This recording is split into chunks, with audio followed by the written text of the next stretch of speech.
From the headquarters of Telesur English in Quito, Ecuador, I'm Carla Gonzalez, and this is From the South.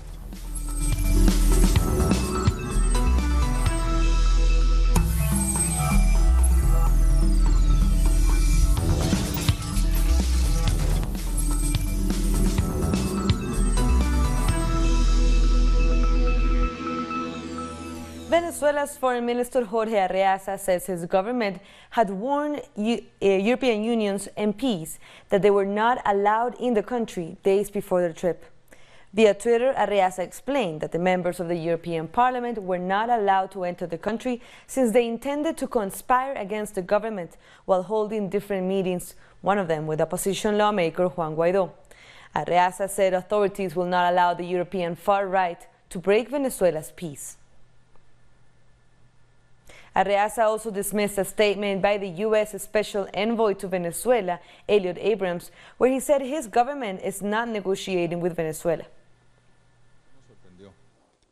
We were surprised in the questioning that was made before the Committee on Foreign Relations of the U.S. Congress to Abrams. When he was asked if we were negotiating, he denied it. I'll prove it again. Look here, it's this a diplomatic note sent to us on January 26, what from the U.S. Embassy in Venezuela, and the third point says the advantages of discussing a possible agreement to eventually establish an office of common interests, a U.S. office of common interest in Caracas, and a Venezuelan office of common interest in Washington.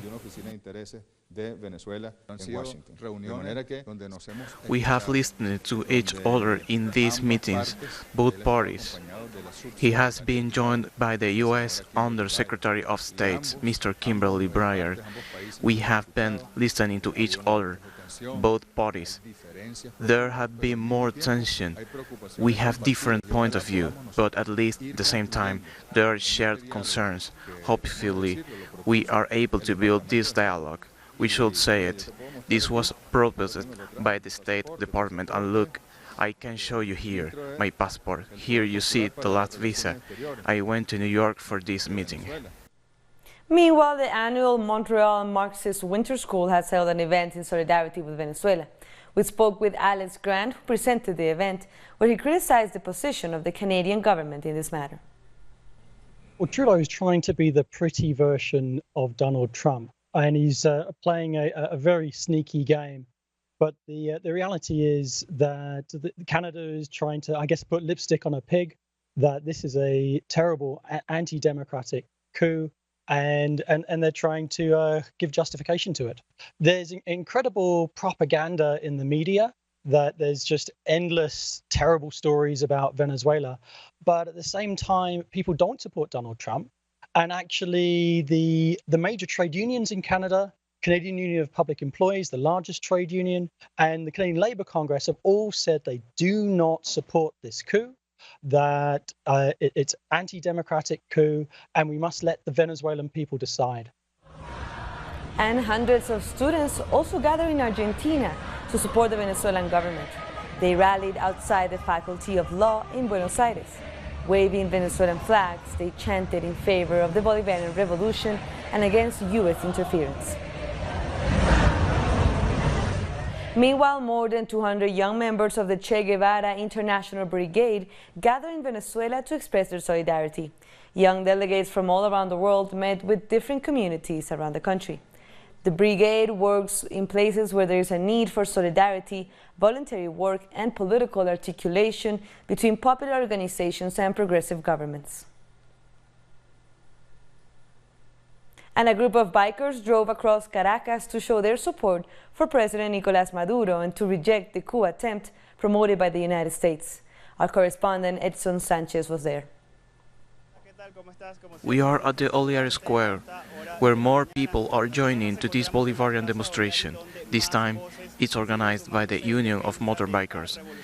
They will lead from this point to head to the Bolivar Square, also in Caracas. They will march across different avenues in the Venezuelan capital to reject the U.S. interference and to support President Nicolás Maduro. That was Edson Sanchez from Caracas. To other news, Cuban diplomatic personnel and volunteers working abroad have voted in a referendum to approve several amendments to the Constitution. The Special Electoral Commission of Foreign Affairs said that this electoral process was successfully completed in more than 100 countries. Most of the polling stations were located in Asia, Africa, the Middle East, Europe, and some in parts of America. Cubans on the island are set to vote on Sunday 24. Our correspondent in Havana, Alien Fernandez, has the details.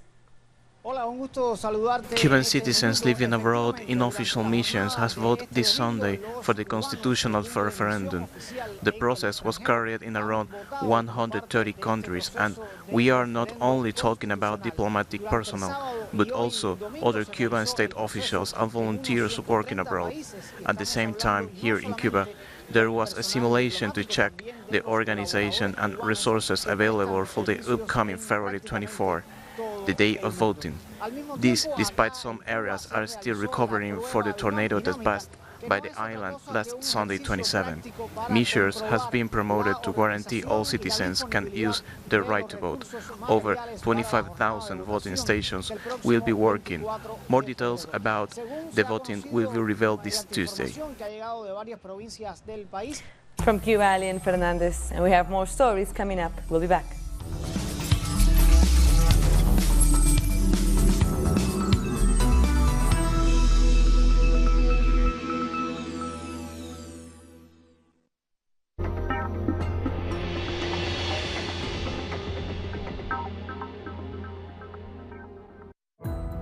Our actions have an impact on the environment. It's our responsibility to change for the sake of our planet. Let's be part of this transition. Watch, preserve, and protect your Green Zone.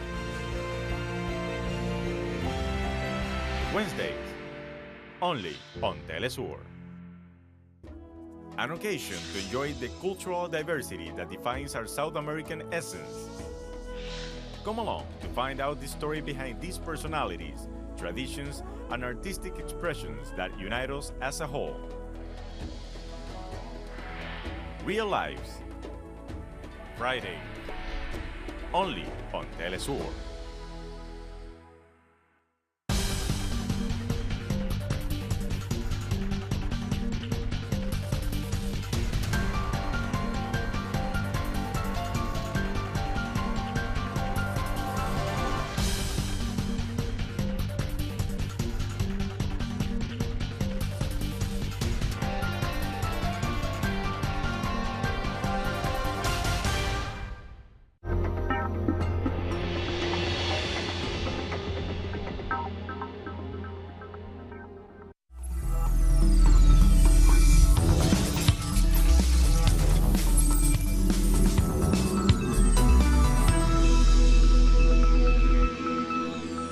Welcome back. Fires continue to sweep Chile's forests, with more than 53,000 hectares now burnt to the ground. Authorities also reported that at least 3 people had died, nearly 80 have been evacuated, and more than 50 homes were destroyed in the central and southern parts of the country. Lawmakers have rejected the accusations by the government after an Interior Ministry official blamed the Mapuche community for some of the fires. A senator dismissed the accusations as, quote, unnecessary and lacking evidence. Sweden has recalled its ambassador to Guatemala, Anders Kompass, for consultations. Swedish Foreign Minister Margot Wallström said the decision was made due to the political situation in the country and the state of bilateral relations. Tensions erupted after Guatemala gave Kompass 30 days to leave back in May. Kompass had criticized the country for cases of corruption and organized crime. We did that with low expectations. Bolivia's President Evo Morales says his government will continue its work for the economic growth of the country. This while attending the inauguration of a new bridge on Sunday. What the right wing wants to do is to shame us. How can we be ashamed of our political model? Look at these figures. In 180 years of GDP, we were left with $9 billion, while in 13 years we have done $21 billion of GDP. Brazilian President Jair Bolsonaro has frozen funding for housing, which was given to social movements. Our correspondent in Sao Paulo, Brian Meir, has the story. 7 million Brazilian families currently live in substandard housing, often in dangerous conditions. For years, the Workers' Party governments provided subsidized financing and technical support for social movements to manage their own housing construction. In one of these projects on the outskirts of São Paulo, Adriana Santos tells of the time President Lula visited the building site and ordered the architects to make an adaptation. Lula laughed and said, "Why aren't there balconies? Since 70% of the owners are women, there have to be balconies so that when the husband comes home drunk, their wives can make them sleep outside." That's Lula for you. He says those kind of things, and it was wonderful. Now the biggest and last social housing project that was authorized in the final days of Dilma Rousseff's term is nearing completion. Social movement activists from Brasilândia Favela in São Paulo volunteered their labor 1 day a week for 3 years. And once they move into the 54 square meter units, they will pay around $30 a month for 10 years to gain ownership. But now the Bolsonaro government has frozen all future funding for housing movements and is trying to pass legislation to classify them as terrorist groups. Donizete Fernandes is the São Paulo director of the National Popular Housing Union. Civil society has to organize to gain its rights. And if we push for our rights and we have a president and his managers who call us terrorists, we'll be terrorists then. What's the problem? In the Brazilian constitution, we can do our things and pay our penalties. But as long as there's still one homeless person, we're going to fight. Whether it's occupying land or fighting for projects like this one. But they can't really call us terrorists. The terrorists are the ones allowing people to die of hunger. The terrorists are the ones selling off Brazil. Brian Meir, Telesur, São Paulo. Clashes have erupted in Chile's capital, Santiago, between animal rights activists and riot police. Several protesters were arrested after they confronted the security forces. Activists and vegan groups were marching to denounce animal abuse and cruelty.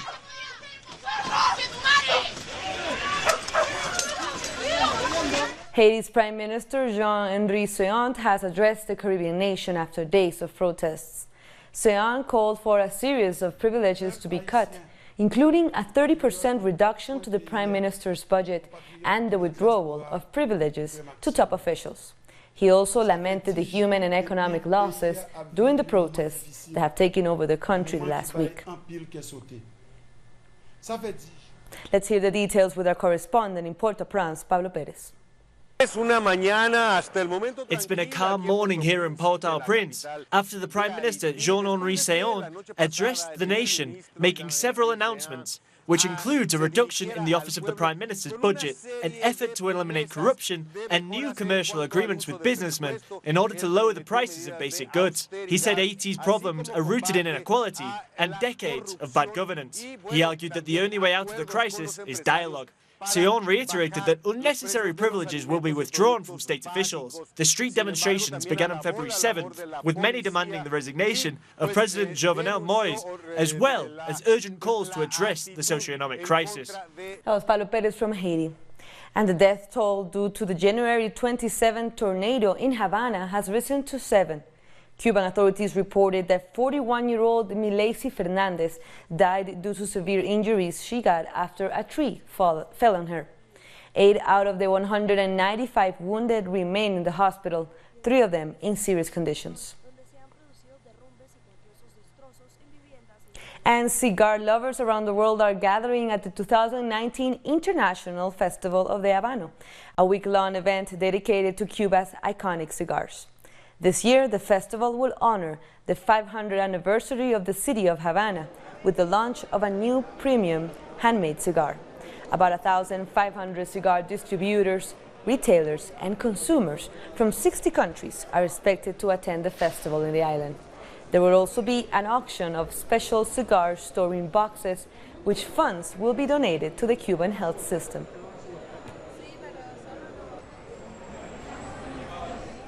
And renowned Cuban artist Karina Alonso is showing her latest work of Afro-Cuban mythology in an exhibition in Moscow. Let's see more in this report.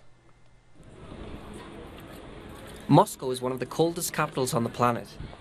Night walkers search for places like this gallery, where metallized cardboards and tropical colors introduce visitors in an abstract labyrinth. I'm very surprised because, as most Cubans, I came here to offer my art to this country that is an icon for culture. The exhibition presented by Alonso invites the Russian public to discover a mirror full of mythological creatures and Afro-Cuban allegories.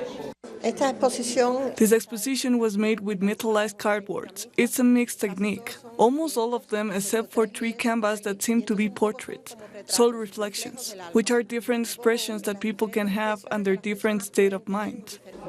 This art exhibition was inspired by the poem collection FtS by the Russian curator Daria Rusakova, with illustrations by the painter.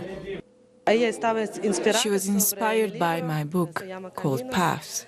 It is a book of poems written in Spanish and Russian. So it's a collective work, and I'm happy for this exhibition. It is not big, but very interesting. The gallery that hosts the exhibition looks like an apartment that promotes national and international art. Gallery 16 focuses on modern art, and that's why we feature artists not only from Russia, but from Eastern Europe and from Asia. But also we are so happy to show a Cuban painter's work. With more than a dozen works, Reflections by the Cuban artist Karina Alonso is warming the winter nights in Russia. Guatemalan migrants preparing for their journey to the United States are praying to Saint Simon for protection. The migrants attended a candlelit temple that houses messages of gratitude for migrants who believe they were helped by the saint. Thousands of devotees from different parts of Central America and Mexico usually fill the temple every October 28th for a party with musical groups and even fireworks. A Mexican blind sculptor hasn't given up on art even after losing his sight. Jose Garcia Antonio lost his sight to glaucoma at age 55, but this didn't prevent him from continue creating beautiful ceramics.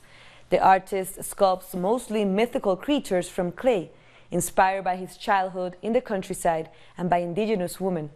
Now he relies entirely on his hands instead of his eyes to create. A great example of art. And we're taking one last break, but stay with us.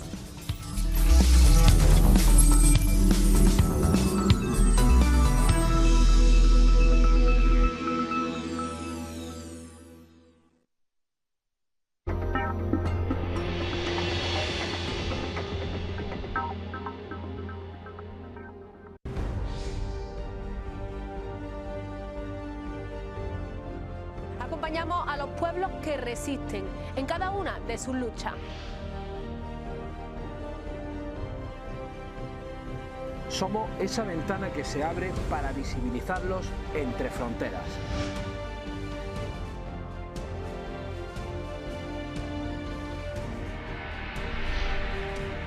Thursdays, only on Telesur.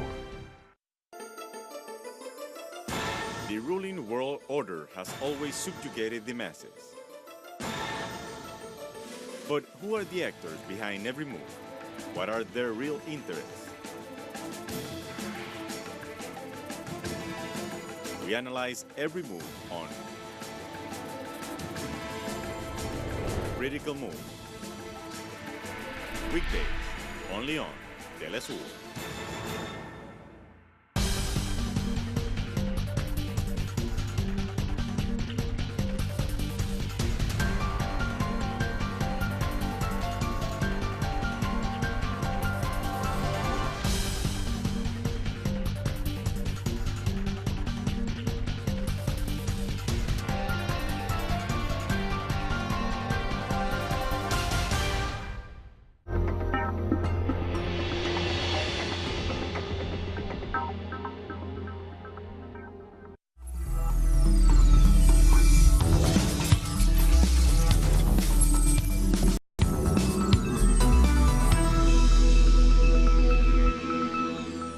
Welcome back. Iran's Foreign Minister Javad Zarif has denounced the words of U.S. Vice President Mike Pence, who accused Tehran of seeking to acquire nuclear weapons. Zarif told the Munich Security Conference that Pence demands for the EU to follow their lead in abandoning the Iran nuclear deal was the same as asking Europe to undermine its own security. He said a trade mechanism to bypass US sanctions on Iran was inadequate and he needed to do more to save the accord.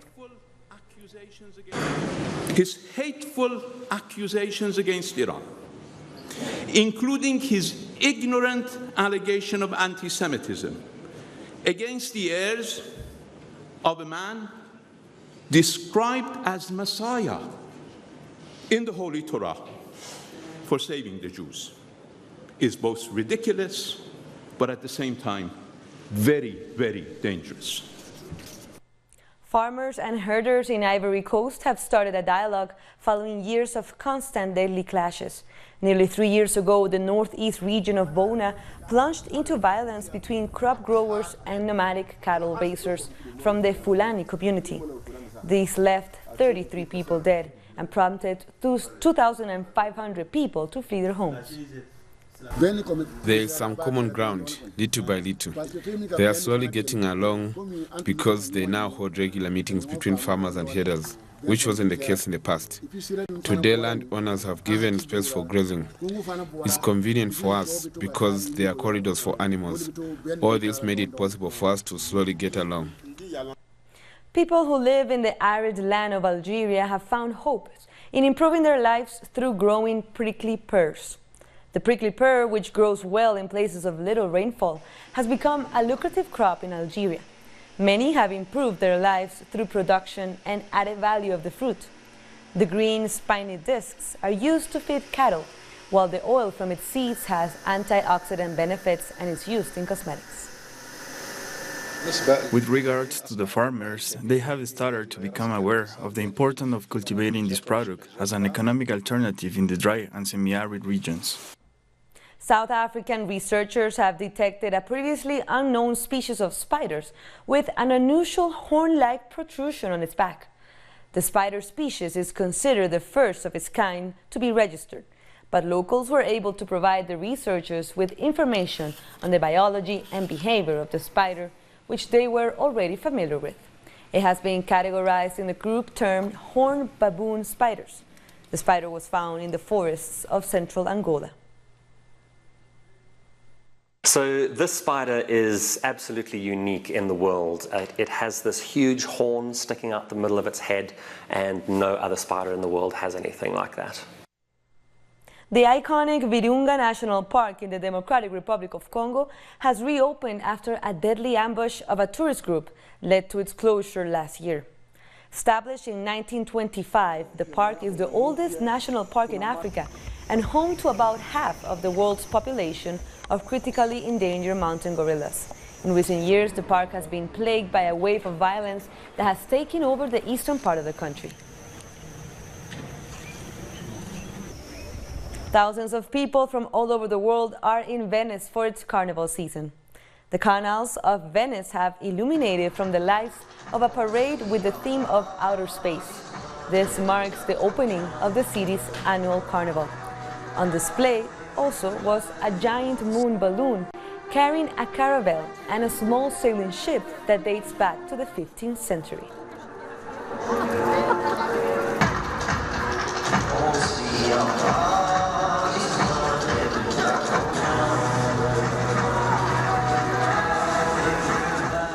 With that, we come to the end of this news brief, but you can find these and many other stories from our website at telesurenglish.net. And we're on social media as well, so follow us on Facebook, Twitter, and Instagram.